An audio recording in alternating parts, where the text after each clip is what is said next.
Padre Pio was born as Francesco Fortuné in Pietrelcina, Italy, on May 25, 1887, to a poor peasant family. From a very young age, he knew that he wanted to dedicate his life to God. For much of his childhood, he worked on the family's farm, tending to a small flock of sheep. This delayed his education, so that when he decided to join the Capuchin order, he was told that he needed to become better educated before joining. At the age of 15, after a few years of private tutoring, he joined the Capuchins and took the name Pio. The Capuchins take vows of poverty, strictness, and simpleness, and try to live as close as possible to the way of St. Francis.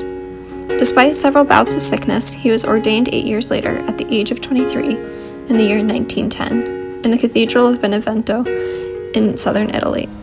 Shortly thereafter, at the start of World War I, many of Padre Pio's fellow friars were drafted into the Italian army. Padre Pio served his country within the Italian Medical Corps. However, his persistent illnesses returned, and he was discharged from the military on March 16, 1918, just a few months before the end of the war. On September 20th, 1918, Padre Pio had a vision of Jesus. Once the vision was over, he was left with a stigmata in his hands, feet, and sides. A stigmata is the appearance of bodily wounds and pains in the locations corresponding to the crucifixion wounds of Jesus Christ. These wounds would remain on his body for over 50 years and only disappear miraculously a few days before his death. These marks made his life more difficult. Many doctors, church authorities, and curiosity seekers would come to see him. Many questioned the authenticity of his stigmata. For a period of time, he was even forbidden from saying Mass publicly or hearing confessions. Although saddened by such declarations, he did not complain. Although Padre Pio rarely left the friary, many people would still flock to see him.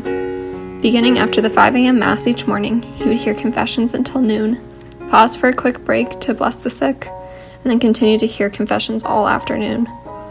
His confessional ministry would sometimes take over 10 hours a day. Many people who went to confession with him said that Padre Pio would know the details of their lives that they never mentioned. One of the many gifts given to Padre Pio was bilocation, meaning that he could be in two places at one time. One such documented case happened during World War II. At this point of the war, southern Italy was in Nazi hands, and American bombers were tasked with dropping bombs on the city of San Giovanni Rotondo, the city where Padre Pio's friary was located. When they appeared over the city and were about to drop their cargo, a brown-robed friar appeared before them in the aircraft. All attempts to release the bombs failed. At a later point in time, after an American airbase was established a few miles away, one of the pilots who had been in this plane went to visit the friary and was shocked to see the same friar he had seen in the air that day. Padre Pio died of a heart attack on September 23, 1968. He was beatified in May 1999 and canonized by Pope John Paul II on June 16, 2002, in one of the largest canonization ceremonies in history. His feast day is on September 23rd. He is the patron saint of civil defense volunteers, adolescents, Pietrelcina, Italy, and stress relief. St. Padre Pio, pray for us.